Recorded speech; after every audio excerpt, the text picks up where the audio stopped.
گھر میں یا دکان میں اگر بتی لگانے سے کیا نقصان ہوتا ہے؟ خوشبو کی دھونی انسانی صحت اور دماغ کے لیے اچھی ہوتی ہے۔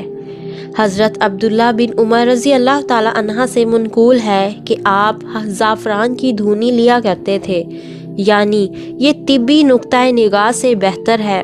شریعت میں اس سے کوئی ثواب یا گناہ نہیں ہوتا، اور نہ ہی یہ تجارت یا گھر میں برکت اور بے برکتی کا سبب ہے۔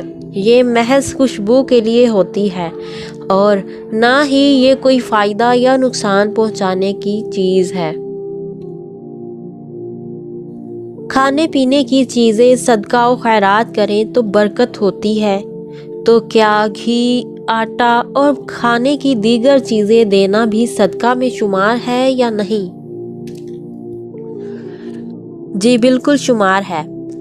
صدقہ کو ہی اردو میں خیرات کہتے ہیں۔ صدقہ کا مطلب یہ ہے کہ اللہ کی رضا کے لیے اللہ کی خوشنودی یا ثواب کی نیت سے کچھ خرچ کرنا، اس کو صدقہ کہتے ہیں۔ اب اس میں آپ آٹا دیں، گھی دیں، پیسہ دیں، اگر اللہ کی رضا کے لیے ہے تو یہ سب کے سب صدقہ کے زمرے میں آئے گا۔ کیا مغرب کے بعد جھاڑو وغیرہ دینے سے گھر اور کاروبار میں تنگ دستی آ جاتی ہے؟ دیکھیں، جھاڑو پہلے لگائیں یا بعد میں، اس کا تنگ دستی سے کوئی تعلق نہیں ہے۔ اصل تو اللہ تبارک و تعالیٰ کی تقسیم سے ہے۔ نبی کریم صلی اللہ علیہ وآلہ وسلم نے ارشاد فرمایا کہ اللہ نے مخلوق کی تقدیریں ان کی پیدائش سے 50,000 سال پہلے لکھ دی تھی، یعنی مخلوق کو پیدا کرنے سے پہلے ہی اللہ نے کس کو کتنا رزق ملے گا، کہاں پیدا ہوگا، کب شادی ہوگی، کتنے بچے ہوں گے، سب لوح محفوظ میں لکھ رکھا ہے۔ نبی کریم صلی اللہ علیہ وآلہ وسلم نے فرمایا، قلم قدرت لوگوں کا رزق لکھ کر خشک ہو چکا ہے، اب کسی پرہیزگار کی پرہیزگاری اس کو بڑھا نہیں سکتی، اور نہ کسی کا فسق و فجور اس کو کم کر سکتا ہے۔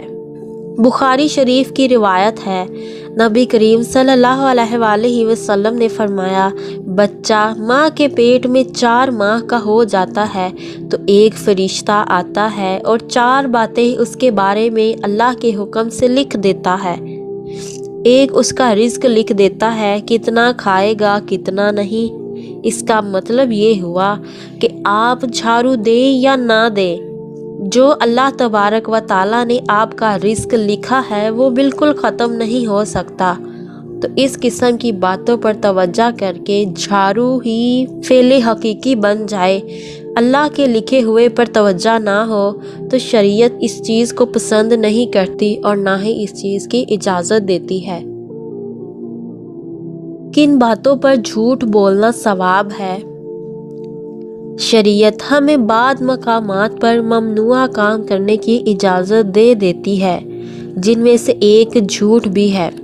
فرض کر لیں کہ اگر کوئی مظلوم ہے تو اگر آپ سچ بول دیں، مثال کے طور پر آپ سے پوچھا گیا کہ وہ کہاں ہے، تو آپ سچ بول دیں تو لوگ اسے قتل کر دیں گے۔ اگر آپ کو یقین ہے کہ وہ مظلوم ہے تو آپ جھوٹ بول سکتے ہیں کہ مجھے نہیں معلوم کہ وہ کہاں ہے۔ یہ تو اس کی جان بچانے کے لیے جھوٹ بولنا تو فرض ہوا۔ اگر آپ کے سچ بولنے سے وہ مظلوم مارا جائے گا تو آپ بھی برابر کے گناہگار ہوں گے۔ 2 لوگوں میں صلح کرانے کے لیے بھی جھوٹ بولنا جائز ہے۔ امید ہے یہ ویڈیو آپ کو پسند آئی ہوگی۔ اگر پسند آئی ہے تو لائک کریں، دوستوں سے شیئر کریں اور سبسکرائب کریں۔ شکریہ۔